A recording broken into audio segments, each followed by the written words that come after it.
Jain friends, आज आपको इतिहास के बारे में बताएंगे। इतिहास क्लास 8 की एनसीईआरटी चैप्टर नंबर आज चौथा चैप्टर है।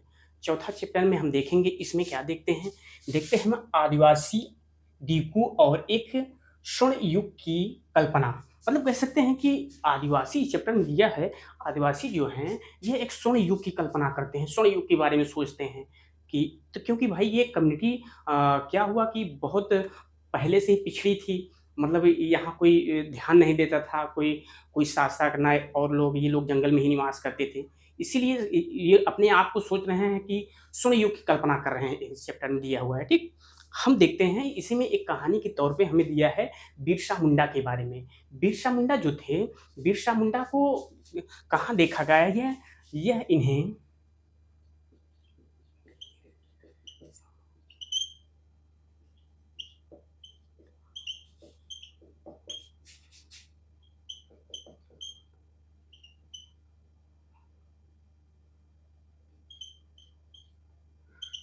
झारखंड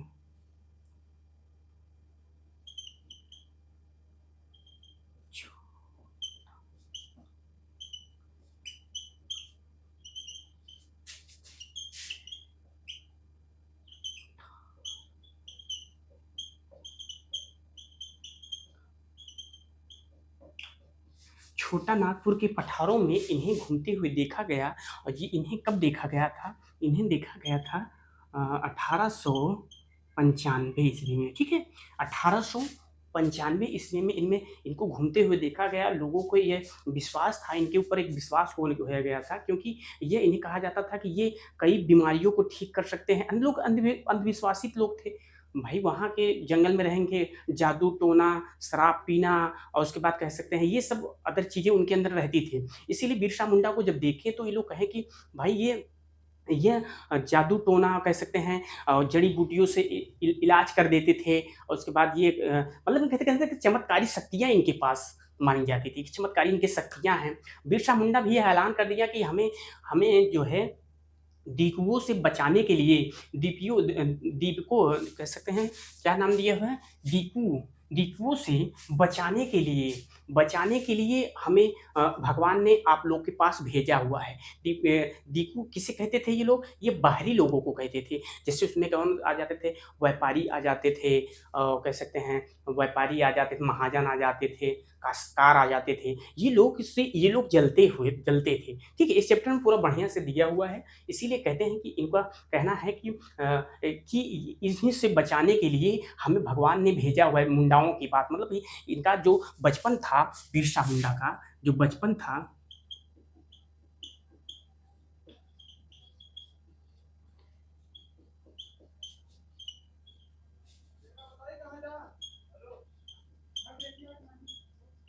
बहुत गरीबी में बीता हुआ था। इनके पिताजी जो थे वो भी एक गरीब गरीब कुल के थे। कह सकते हैं कि अब इनको हम समझते हैं जनजाति समूह किस तरह जीते थे। जनजाति समूह किस तरह जीते थे, इनका कैसे रहते थे, इनके बारे में हम समझते हैं। ठीक है, जनजाति समूह क्या हुआ कि यह जनजाति समूह जो था, ये 18वीं 19वीं शताब्दी में यह काफी सक्रिय हो गए थे। एक समूह बना कर रहना, ये कुछ जानकार होने लगे थे। ठीक है, उसी में क्या हुआ कि झूम खेती, कुछ जो आदिवासी लोग रहते थे वो झूम खेती करते थे। झूम खेती का मतलब समझते हैं? हम समझते हैं झूम खेती के बारे में।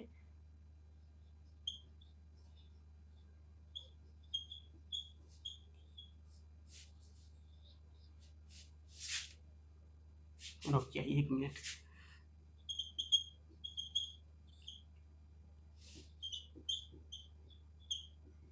ठीक, अब समझ में आएगा आपको।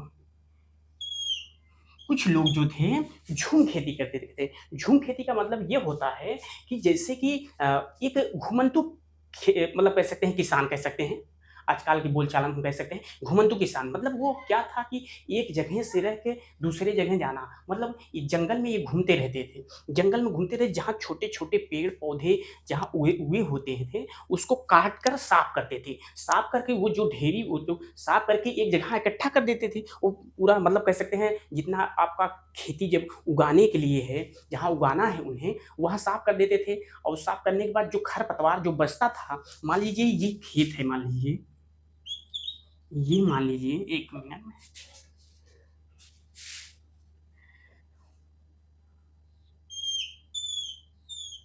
मान लीजिए खेत है, हाँ?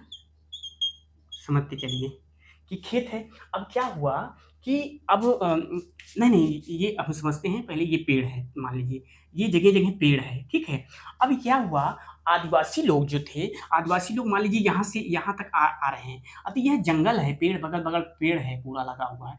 अब इसको क्या करेंगे, इसको साफ करेंगे। जब इसको साफ करेंगे, मान लीजिए कि इसको साफ करते हैं, हाँ? ये क्या हुआ, साफ कर दिए। यहाँ से साफ कर दिए, जो ये खरपतवार था एक जगह इकट्ठा करेंगे। एक जगह इकट्ठा करके ये खरपतवार को जलाते थे। इसको क्या था, इसको जलाते थे, ठीक? इतना समझ में आया? जलाकर जब इसमें इसमें पोटेशियम मतलब कह सकते हैं पोटाश की मात्रा जो होती थी इसमें ज़्यादा होती थी, कह सकते हैं कि हमारी पृथ्वी को उर्वरक बनाती थी, उसमें कह सकते हैं कि उपजाऊ ज़्यादा अधिक हो जाती थी। अब इसकी राख को जो है यहाँ-यहाँ छिड़काव किया जाता था। यहाँ-यहाँ छिड़काव किया जाता है, छिड़क कर इसको जैसे फरुहा से या फौला से उसको कुदाल से उसको खोदते थे। खोद कर इसमें खेती करना शुरू कर देते थे, ठीक? जब एक दूर हो गया, झूम खेती के बारे में बता रहे हैं आपको। जब एक एक चक्कर ये खेती हो गया, उसके बाद क्या था, यह एक जगह से ट्रैवल करके दूसरे जगह जाते थे। अब यहाँ से चले गए, मान लीजिए यहाँ खेती करके यहाँ सब अनाज-वनाज लेके अब फिर ये मान लीजिए यहाँ से यहाँ चले आए। अब यहाँ यहाँ के जंगल के साथ भी यही कार्य कर रहे हैं। अब यहाँ भी अलग-अलग जंगल हैं, पेड़ हैं, पौधे हैं, सब कुछ हैं, छोटे-छोटे हैं। अब इसको भी ऐसे साफ करके एक ही जगह एकत्रित करके इसको जलाकर फिर यहीं छिड़काव करेंगे। अब क्या होगा, अब ये इतना समझना, अब जब यहाँ से क्या हुआ कि यहाँ से वहाँ चले जाएँगे। अब यहाँ क्या होगा, ये भी खाली स्थान जो है, ये धीरे-धीरे फिर जंगल का रूप लेने लगेगा। फिर धीरे-धीरे यहाँ छोटे-छोटे पौधे उगने लगेंगे, पेड़ उगने लगेंगे, धीरे-धीरे करके बड़े-बड़े हो जाएँगे।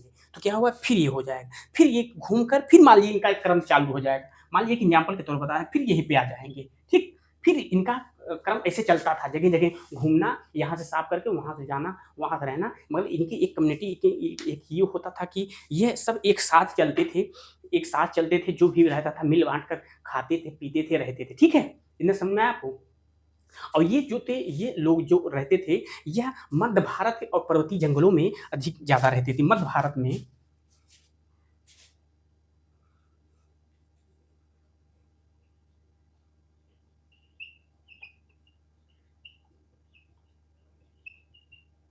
मध्य भारत के पर्वतीय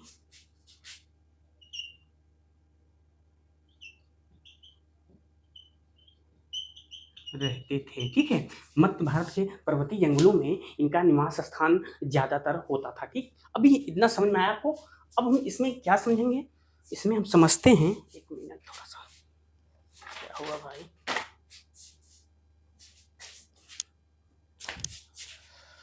इतना समझ में आया झूम खेती के बारे में? हम इसमें अब चलते हैं, समझाते हैं आपको।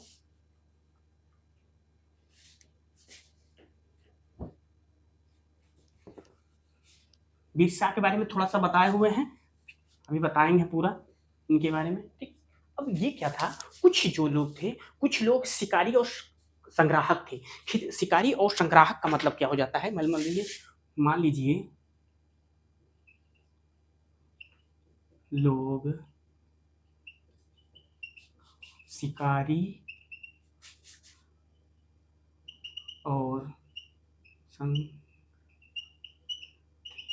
शिकारी और संग्राहक थे, ठीक है? कुछ लोग इनमें शिकारी और संग्राहक, इनका क्या मतलब हो जाता है, शिकारी और संग्राहक। शिकारी मतलब शिकार कर वो, संग्राहक मतलब अपने जैसे कि उसको इकट्ठा करके उसको कुछ समय के लिए रखना या इकट्ठा करके उसको आगे के लिए रखना, ये सब माना जाता था। संग्राहक मतलब समझते हैं? गुलियाना या इकट्ठा करना होता है कि शिकारी और संग्राहक कुछ लोग थे। इनमें क्या था कि बहुत से आदिवासी जो लोग होते थे, वह शिकार शिकार जो है घूम-घूम के करते थे। एक जगह से दूसरी जगह, तीसरी जगह जाते थे और वहाँ से क्या था कि कुछ पाते थे जैसे कि कुछ शिकार पा गए, जानवर को मारे, उसके बाद कुछ फल-फूल पाए, कुछ अलग-अलग चीज़ों को वो पाने लगे। जैसे कि अब हम समझ सकते हैं पेड़ पेड़ में जो ये उगते हैं क्या बोलते हैं ये कुछ जड़ी-बूटियाँ हो गईं, उसके बाद कह सकते हैं मधुमक्खी का रस हुआ, कि ये सब ये पाते थे। जब ये पाते थे तो सब लोग मिलकर बाँट कर वो एक-दूसरे को शेयर करके खाते-पीते थे, ठीक है? इतना समझ में आया आपको? क्या हुआ कि कुछ कुछ जनजाति जो थी, कुछ जनजाति जैसे खोड़ जनजाति जो थी ये खोड़ जनजाति जो होती थी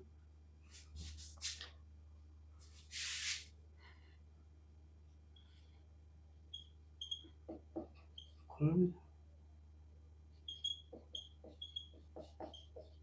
खोन जनजाति जो थी, यह कहाँ निवास करती थी? यह उड़ीसा में निवास करती थी। इनका इनका एक मुख्य उद्देश्य यह होता था जैसे कि कह सकते हैं कि यह जब निकलते थे ना, तो एक टोली बनाकर निकलते थे, एक साथ एकत्रित होकर निकलते थे। जो रहता था वो मिल बाँटते थे, खाते थे, एक-दूसरे को करते थे। मगर एक बात यह पॉइंट देने वाली बात हो जाती है क्योंकि ये जब ये निकलते थे, उसके बाद जब ये भाई ज़रूरी थोड़ी ये सब जंगल से ही प्राप्त होगा, कुछ हमको बाहर भी जाना पड़ जाएगा। जैसे कि मान लीजिए कि वह जब कुछ आवश्यकताओं की चीज़ों को लेना होता था, तो यह जंगल से एक मार्केट, एक बाज़ार बना हुआ था। ये जाते थे वहाँ पर, जाते थे तो अपनी आवश्यकताओं को चीज़ों को लेते थे।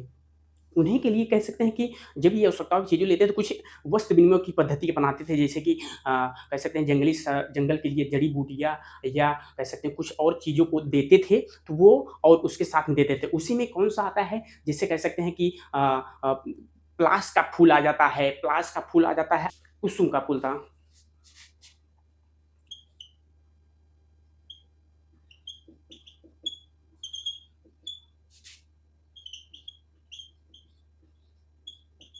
हाँ,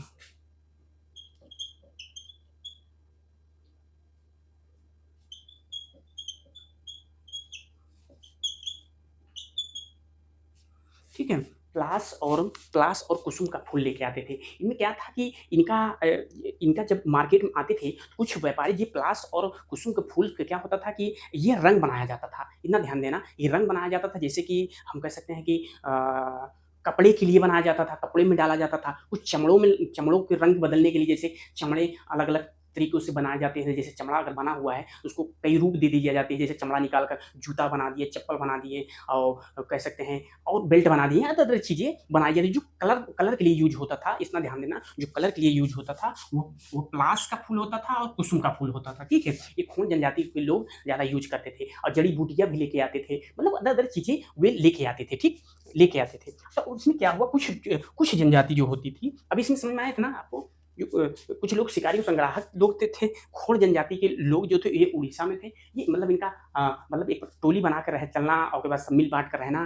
कुछ जनजाति लोग जो धीरे-धीरे रहकर अपना निवास भी स्थान बना लेते थे, मतलब रहने लगे थे, प्रॉपर रहने लगे थे, ठीक है? कुछ जैसे कैसे अपनी आवश्यकताओं को चीज़ के लिए लेने के लिए मार्केट पे निर्भर रहते थे, जैसे कुछ ज़रूरी चीज़ें होती थी। पलास और कुसुम का फूल से जो होता था, क्या बनता था? वह मतलब कह सकते हैं कपड़े का कलर बनाया जाता था और कह चमड़े में कलर कलर के रंगीन किया जा रंगा रंगा जाता था, ठीक? इतना समझ में आया? कुछ लोग जो थे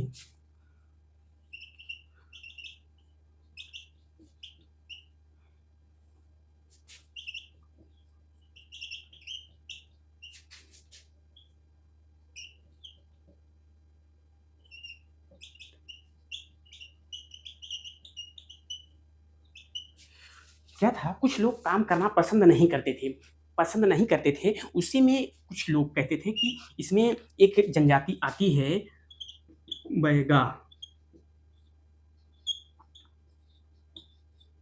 बैगा जनजाति कहती है कि भाई देखिए हम जंगल के संतान हैं, हम तो भाई जंगल से बाहर नहीं जाएँगे। जो कुछ मिलेगा हम जंगल पे ही निर्भर रहेंगे। जंगल पे ही निर्भर रहेंगे, वहाँ मतलब हम काम-वाम करने हम नहीं जाएँगे। मतलब कहते हैं कि हमारा अपमान मतलब काम करना उनका अपमान अपने अपमान के तौर पे वह मानते थे, ठीक है? तो मतलब इतना समझ में आया आपको कि बैगा लोग काम करना पसंद नहीं करते थे, वह एक प्रकार से अपमान के तौर पे उसे देखते थे, ठीक है? और वह जब ये काम नहीं करेंगे तो भाई कर्जा भी तो लेना ज़रूरी हो जाता है। कितना जंगल से आएगा भाई? कितना जंगल से आएगा? आप एक ही चीज़ पे डिपेंड रहेंगे तो भाई ज़ाहिर-सी बात है धीरे-धीरे कोई सोर्स धीरे-धीरे खत्म होने लगेगा। तो इसीलिए कह सकते हैं कि ये जब ये कर्जा लेने लगे, कर्जा कौन देता था? कर्जा देते थे वो कह सकते हैं कि ये अपने व्यापारी लोग होते थे, महाजन लोग होते थे और उसके बाद ये कह सकते हैं कि ये ज़मींदार लोग होते थे। जब ये लोग देते थे, इनको कर्जा देते थे जैसे कि मान लीजिए व्यापारी, महाजन, काश्तकार मान लीजिए हो गया या ज़मींदार मान लीजिए और उसके बाद ये कह सकते हैं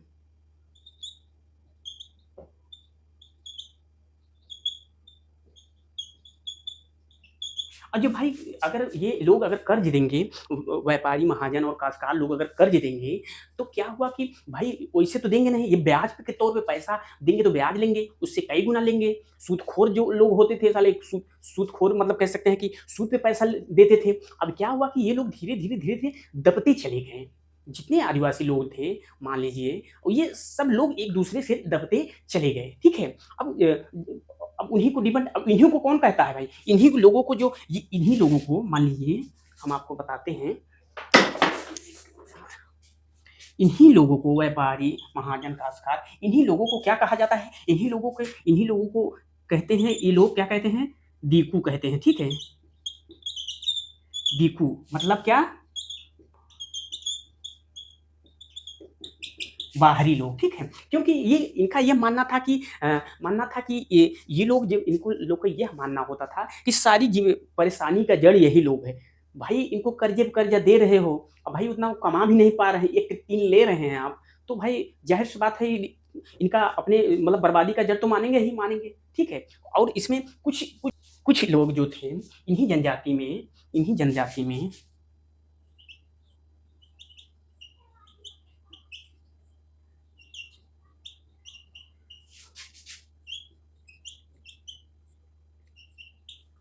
कुछ लोग जानवर पालते थे। कुछ लोग यहाँ जानवर पालते थे जैसे कि पंजाब में गुज्जर लोग थे। पंजाब में गुज्जर, आंध्र प्रदेश में कह सकते हैं कि लगाड़िया ऐसे करके थे और कश्मीर में बकरवाल थे। मतलब ऐसे-ऐसे ये लोग जानवर पालना शुरू किए जो आज भी एक कहते हैं एक जाति के रूप में इन्हें जाना ये लोग आपको समझ में आया इतना? ठीक? चलिए हम देखते हैं।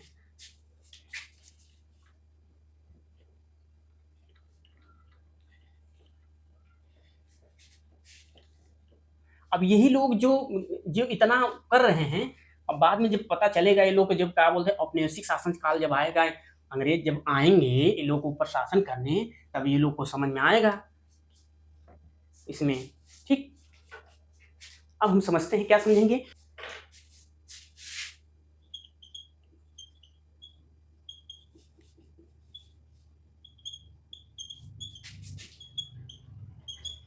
रहकर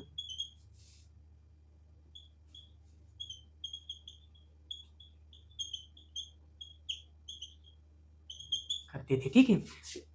कुछ लोग एक जगह खेती करते थे, कुछ लोग एक ही जगह रहकर खेती करते थे, ठीक? 19वीं सदी में हम देखते हैं, 19वीं सदी से पहले खेती धीरे-धीरे ज़मीन पर मतलब कह सकते हैं 19वीं सदी से ही मतलब इन लोग का प्रचलन शुरू हो गया था। ज़्यादातर लोग अपने हाँ, मतलब ऐसे खेती के बारे में आए, कुछ जागरूक हो गए, तो एक जगह रहकर ये किसानी खेती करने लगे। उसी बीच में क्या हुआ 19वीं सदी में ये लोग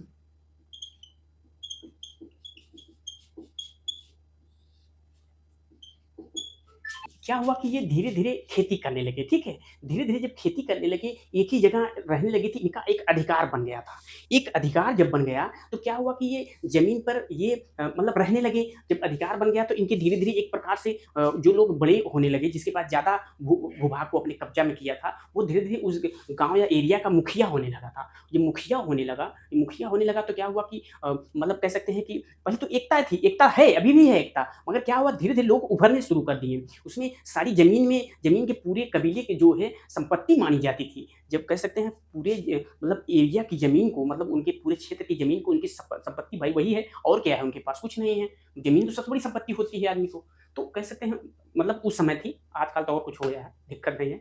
तो कह सकते हैं कि ये संपत्ति उनकी मानी जाती थी। सबका बराबर हक होता था और उसके बाद ज़मीन पे मतलब अब सबका बराबर हक होता था। कुछ लोग जो थे आगे बढ़ने लगे, धीरे-धीरे अपने समाज को बनाने लगे और उसके बाद कह सकते हैं जो जो लोग साफ़ करते थे, जो एरिया के जो एरिया मान लीजिए कि जैसे कि हम समझते हैं कि भारत मतलब कह सकते हैं यहाँ से आप कुछ दूर के इलाके में अगर जाओगे, सबसे पहले आप जाओगे। मान लीजिए एक व्यक्ति गया, तो वहाँ जाके साफ-सफाई करके अपना रहने लगा। रहने लगा तो वहाँ क्या हुआ कि धीरे-धीरे लोग आना शुरू कर दिए, उसी कम्युनिटी के लोग धीरे-धीरे इकट्ठा होने लगे। तो क्या हुआ कि जब वहाँ के जब नाम लिया जाएगा, मान लीजिए 10 साल, 100 साल, 200 साल बाद नाम लिया जाएगा, किसको पूर्वज को उन्हीं को पूर्वजों को नाम दिया जाएगा, जो पहले आकर रुका हुआ है। उसी को क साफ करने वाले को वंश मतलब उनके वंशज के रूप में आप जाना जाओगे। चाहे इतनी समझ लीजिए बस, ठीक है? क्योंकि उनके वंशज के रूप में आप पहचाने जाओगे, जहाँ से जो पहले गए उनके वंशज कहलाओगे। ठीक? औपनिवेशिक काल के समय आदिवासियों के जीवन के बारे में हम आपको बताते हैं, ठीक है? क्या हुआ औपनिवेशिक काल में आदिवासियों के जीवन पे काफ़ी प्रभाव पड़ा था, ठीक है?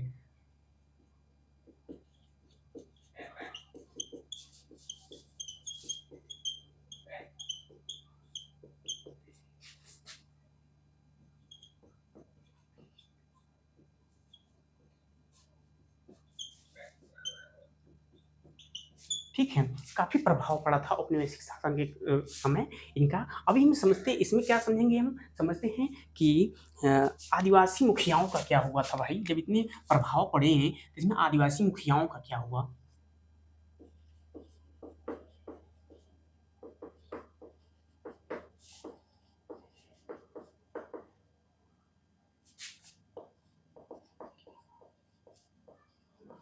आदिवासी मुखियाओं का क्या हुआ?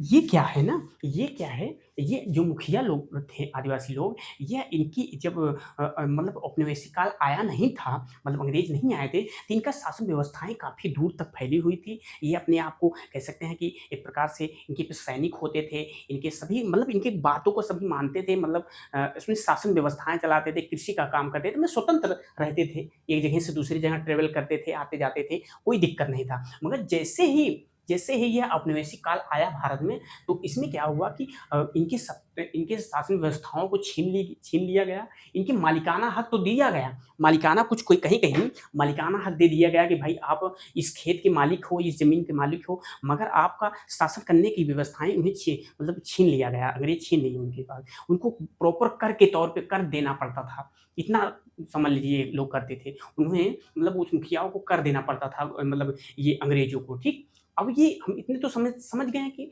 मुखियाओं का ये ऐसे करते थे मतलब उनको कर देना पड़ता था, उनको सभी प्रॉपर उनकी बातों को मानना पड़ता था, अपन जो बोलेंगे वो करना पड़ता था, ठीक है? अब हम समझते हैं घुमंतू काश्तकारों का क्या हुआ? मतलब जो घुमंतू लोग थे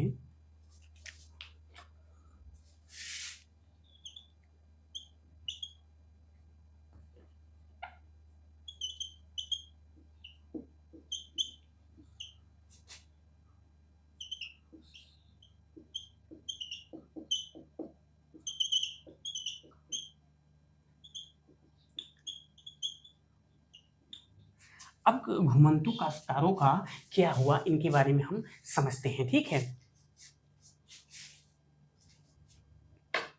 क्या हुआ कि अंग्रेज एक जगह से दूसरी जगह जब ये मतलब आदिवासी एक जगह से दूसरी जगह जब जाते थे, तो मतलब घूम-घूम के ये अभी हम आपको बताएँ कि ये कैसे मतलब कैसे कृषि करते थे, एक जगह से रह के फिर दूसरी जगह फिर जाना, फिर एक जगह से फिर दूसरी जगह आना, मतलब ट्रैवल करते रहते थे, एक जगह से दूसरी जगह। घुमंतू खेती जो किसान लोग होते थे, खेती करते थे काश्तकार लोग। तो क्या हुआ कि जब ये अंग्रेज को यह मतलब एक ये व्यवस्थाएँ थोड़ा-सा अटपटा लगने लगा। अटपटा लगने का मतलब ये हो जाता है वो लोग थोड़ा सादे दिमाग ये होते थे कि भाई एक जगह अगर रोक के रहोगे तो हमको कर मिलेगा। अब एक जगह आज हम मान लीजिए प्रयागराज में हैं, कृषि कर रहे हैं, उसके बाद फिर उठ के अदर स्टेट में चले गए या अदर डिस्ट्रिक्ट में चले गए, तो क्या होता था कुछ समय तक किए उसके बाद फिर वहाँ चले गए। तो यहाँ एक पकड़ नहीं हो पाती थी मतलब अंग्रेज़ों की कि आपको हम टैक्स ले लें। तो इसीलिए वो मतलब कह सकते हैं अंग्रेज़ जो थे वह धीरे-धीरे करके ये लोग को अपने कब्ज़े में करके बोले कि भाई आप एक जगह मतलब एक ही जगह रह के आप किसानी कीजिए। तो इसीलिए कि जो अंग्रेज़ लोग थे, कुछ लोगों को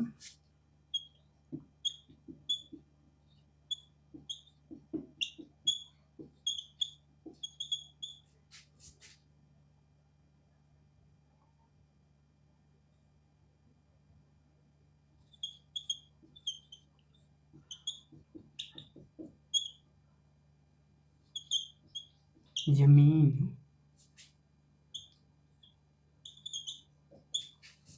जमीन को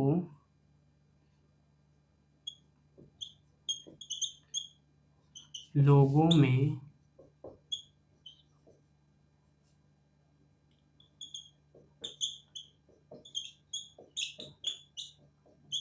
सभी लोगों में क्या हुआ कि सभी लोगों में ये मिलकर ये बाँट दिए, ठीक है? कि आप एक जगह रहिए, आपको बराबर भागों में हम आपको ज़मीन दे दे रहे हैं, आप यहीं कृषि कीजिए और हमें बराबर टैक्स के रूप में आप हमें पैसा या आप अनाज के तौर पे कुछ दे दीजिए, ठीक है? तो क्या हुआ कि ये अंग्रेज़ जो लोग ऐसे करने लगे, तो भाई मजबूरी होती होती है उस समय कि रहना। अब वही इतना बड़ा शासन व्यवस्थाएँ इतना सब जगह चल रही थी, हर एक चीज़ चल रहा था, तो क्या करें? लोग को मजबूरियाँ हो जाती। मगर लोग जब परेशान होने लगे कि भाई हम ऐसे कैसे जो कोई भी अगर आदमी घूमने वाला या कोई व्यक्ति टहलने वाला है कि एक कमरे में अगर बंद कर दीजिए, तो उसको मन तो छटपटाएगा ना भाई, कि कैसे हुआ भाई, कैसे हम रहें, क्या है, क्या नहीं है? ये उन लोगों को लगने लगा। तो क्या हुआ कि वो फिर अपना धरना प्रदर्शन दे के अपनी माँग करने लगे, भाई देखिए जो हम परंपरागत रूप से रहते थे, किसानी करते थे, खेती करते थे, हमको वैसे ही करने दीजिए। तब क्या हुआ कि बहुत धरना प्रदर्शन के बाद अंग्रेज़ों को यह बातें उन्हें यह शर्तें जो थी, यह माननी पड़ी उन्हें। जब माननी पड़ी तब जाकर इन्हें फिर यह छूट दे दिया गया था। इतना समझ में आया आपको? इतना समझ में आया आपको? ठीक। अब हम समझते हैं, अब हम समझेंगे वन कानून उनके प्रभाव। वन कानून जब आया था, अब हम समझेंगे इसमें वन कानून और उनके प्रभाव, इनके समझ में आया होगा।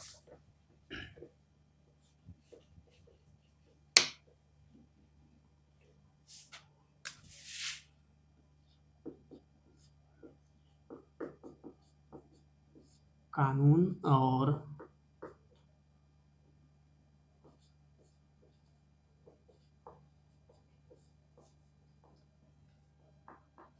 वन कानून और उनके प्रभाव के बारे में हम आपको बताते हैं। बनाया गया था, वन कानून जो बनाया गया था, यह कह सकते हैं कि आदिवासी के जीवन में काफ़ी प्रभाव, मतलब कैसे नकारात्मक रूप से प्रभाव उनके जीवन में काफ़ी पड़ा था।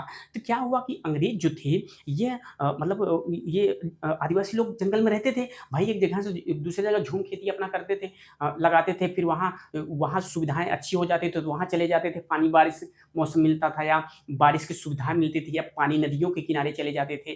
तो क्या हुआ कि रहते थे, तो उसी में वन कानून जब आया तो इनको काफ़ी दिक्कत होने लगी। तो अंग्रेज़ लोग जो थे ने ये अपने आप को क्या कहते हैं, अंग्रेज़ ये जो वन वन जो थे, वन जो इनका वन कानून जो आया था इनका, वन को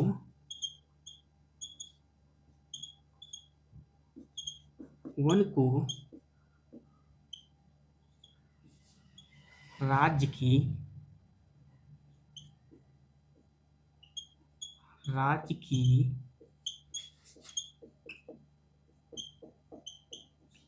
संपत्ति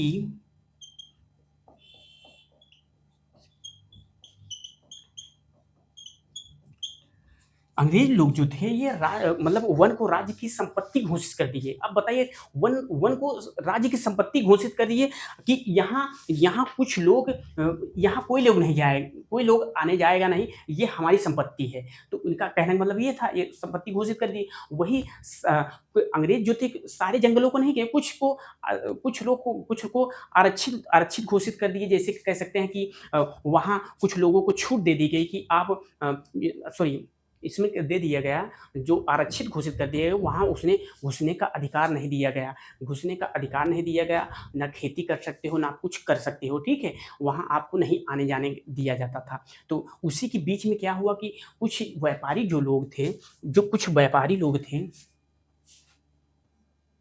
1 मिनट।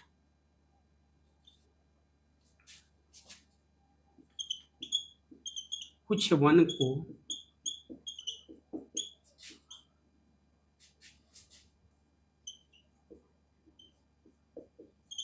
छित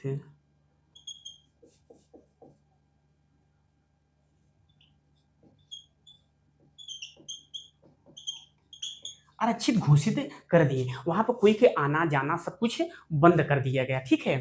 बंद कर दिए गए। आदिवासी जब ये लोग आदिवासी लोग जब मजबूर होने लगे भाई जो घुसने नहीं देंगे आप जंगल में, उनसे उसी की रोजी-रोटी चलती थी। मजबूर होके वो मतलब कैसे बाहर जाके मज़दूरी करने लगे। लोग वो कह सकते हैं कि व्यापारियों से आदिवासी लोग मान लीजिए हम समझते हैं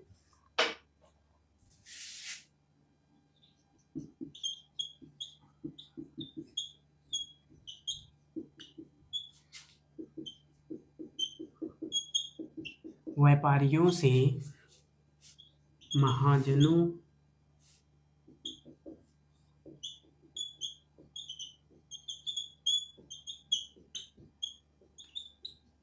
ठीक है, कर्ज लेने लगे। भाई व्यापारी महाजन सूदखोरों से सबसे कर्ज लेने लगे, तो धीरे-धीरे ये कर्ज में डूबते चले गए, ठीक है? जब डूबते चले गए तो भाई क्या हुआ कि इन्हें ही लास्ट में जाके इन्हें कहते हैं कि ये डाकू के रूप में हैं भाई। मतलब कह सकते हैं कि ज़्यादा ब्याज ले रहे हो, इन्हें ज़्यादा परेशान किया जा रहा है। तो क्या हुआ कि जब इन्हें भी परेशान होने लगा भाई कर्जा लेने लगे, तो इनमें कुछ समस्याएँ हो जो 1856 के बाद जो थे 55 या 56 के बाद ऐसे शायद है जब रेलवे का निर्माण होने लगा तो उसमें क्या हुआ कि लकड़ियों की ज़रूरत होने लगी। जब लकड़ियों की ज़रूरत होने लगी तब इन्हीं लोगों को मान लीजिए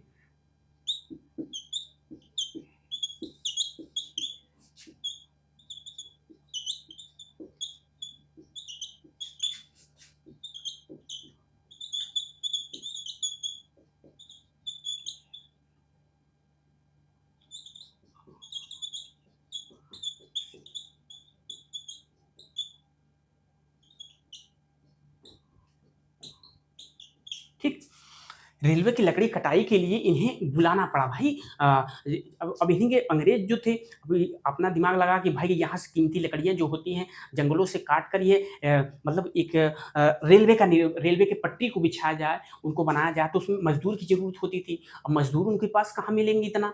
तो इसीलिए आदिवासियों को इनके कुछ स्थानों पर उन्हें रहने के लिए जंगल में दे दिया गया कि आप झूम खेती कर सकते हैं। झूम खेती एक जगह से दूसरी जगह आप जाके अंदर रहिए मगर कह सकते हैं कि एक आपकी अपनी संपत्ति के रूप में मतलब कह सकते हैं कि बताइए कि मतलब कह सकते थे कि इनको उस जंगल में रहना है आपको, उसके बाद वहाँ काम कीजिए आप मतलब उसकी रक्षा कीजिए और उसके बाद खेती कीजिए, आप रहिए। मतलब लकड़ी काटिए और उसके बाद वहीं रहिए, ठीक है? इधर समझ में आया? तो इनका यही कार्य दे दिया गया था। तो जब ये रेलवे का निर्माण कराने लगे तो भाई अंग्रेज़ लोग चालू थे यहाँ से सामान लेके बंदरगाह ले जाएँ, बंदरगाह से फिर अपने देश यूरोप लेके जाते थे ये लोग। तो इनके इनके लिए इसीलिए ये लोग को करना पड़ा था, ठीक? अब इसमें क्या सकते हैं व्यापारी जो थे, व्यापारी की भी समस्याएँ कुछ होने लगी। व्यापारी के बारे में हम तो बताए हैं क्योंकि व्यापारी लोग जो होते थे, ये बहुत अपने आप को समझते थे मतलब कह सकते हैं कि उस समय के व्यापारी काफ़ी चलवे ज़्यादा लगाते थे। तो क्या हुआ कि जैसे कि हज़ारीबाग के क्षेत्र जो झारखंड के क्षेत्रों में कुछ लोग होते थे, जो काश्तकार लोग रहते थे, कम कमाई होती थी, वो बेचारे अपने मज़दूरी करते थे, तो उन्हीं से वो खरीद कर वहाँ जब जहाँ दूसरी जगह जब बेचते थे, वो चौगुना तिगुना पैसे पे ये अपना व्यापार को बेचते थे, ठीक है? तो इनकी ये व्यवस्थाएँ चलती थी। अब इसमें हम समझते हैं, अब हमसे समझेंगे इसमें जो आदिवासियों का विद्रोह जो हुआ, वह कहाँ-कहाँ, कब-कब हुआ था, इनके बारे में हम समझते हैं।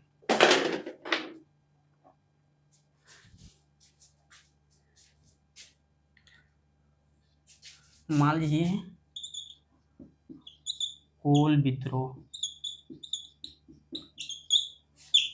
1800 1831 प्लस 32 तक चला था कोल विद्रोह और संथाल विद्रोह चला था। संथाल विद्रोह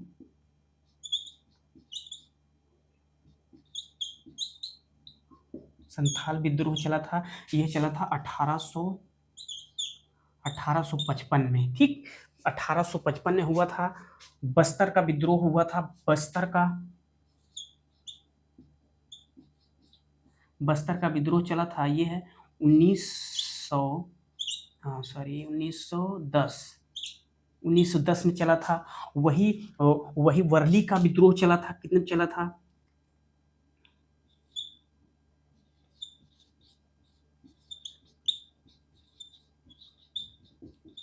विद्रोह चला था 1920 ईस्वी में चला था, ठीक है। इतना सॉरी 20 नहीं है, 40 था, 40 था, ठीक है। इतना समझ में आया। कोल विद्रोह जो चला था यह 1821 से 32 तक चला था। वही संथाल विद्रोह जो चला था ये 1855 में चला था। और ये बस्तर का विद्रोह 1910 में हुआ था। वर्ली का विद्रोह जो हुआ था ये हुआ था 1940 में हुआ था। ये सब क्वेश्चन पूछ लेता है, ठीक है। बिरसा मुंडा के बारे में हम समझेंगे, ठीक है। इसको मिटा देते हैं। उसके बाद हम समझेंगे बिरसा मुंडा का थोड़ा सा दिया हुआ है वही समझते हैं, चैप्टर क्लोज हो जाएगा।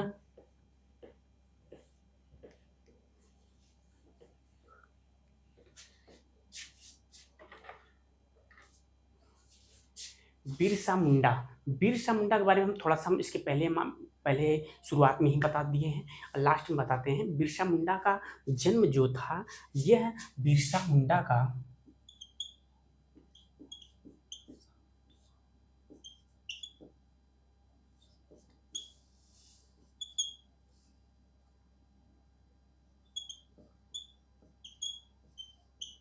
जन्म जो हुआ था ये 1800 के दशक में,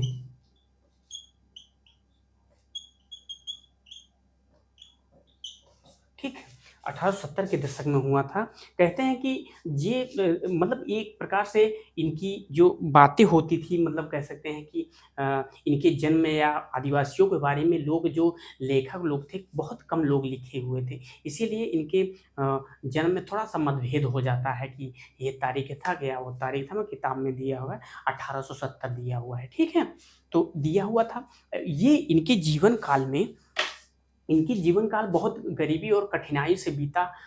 इनके पिता जो थे बहुत गरीब थे और ये बिरसा का जीवन जो है ये भेड़ बकरियां जंगल में चराकर इनका जीवन बीता। और विद्रोह जो था ये कह सकते हैं कि जो मुंडा विद्रोह के बारे में ये बचपन से ही सुनते चले आते थे कि मुंडाओं मतलब जो मुंडा समुदाय था यह काफ़ी पिछड़ गया था। इसीलिए ये बचपन से सुनते ही थे। ये जब थोड़ा और बड़े हुए तो क्या हुआ कि ये मिशनरी स्कूल में जाने लगे। मिशनरी स्कूल में जाने लगे, ईसाई मतलब कह सकते हैं ईसाई स्कूल में जाने लगे। तो वहाँ जाके अलग अलग बातें सुनाई जाती थी।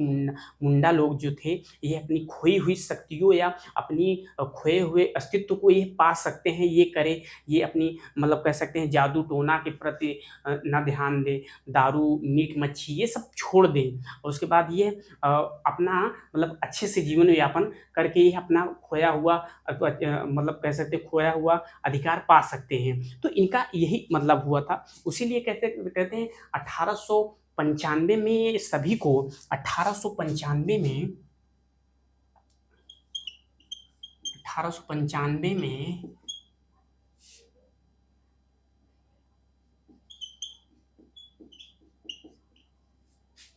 बिरसा ने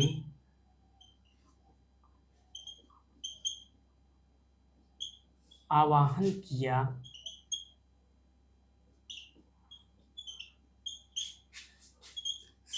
सभी मुंडा एक होकर होकर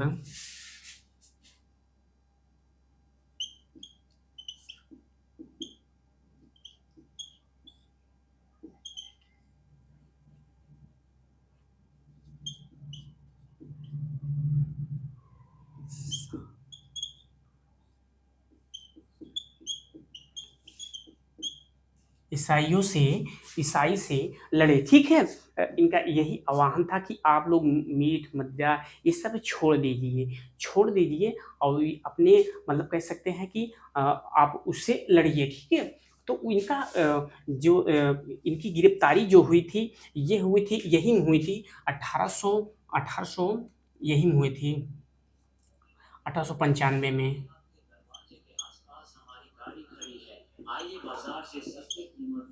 गिरफ्तारी हुई थी 1895 में, और इनकी मृत्यु हुई थी, ये हुई थी 1900 ईस्वी में इनकी मृत्यु हो गई थी। गिरफ्तारी मतलब कह सकते हैं कि इन्हें 2 साल तक इन्हें जेल में रखा गया, 2 साल जेल में रखा गया। उसके बाद ये धीरे-धीरे करके ये है सभी को जगाते रहे, और उसके बाद सभी को मतलब कैसे जागरूक करते रहे।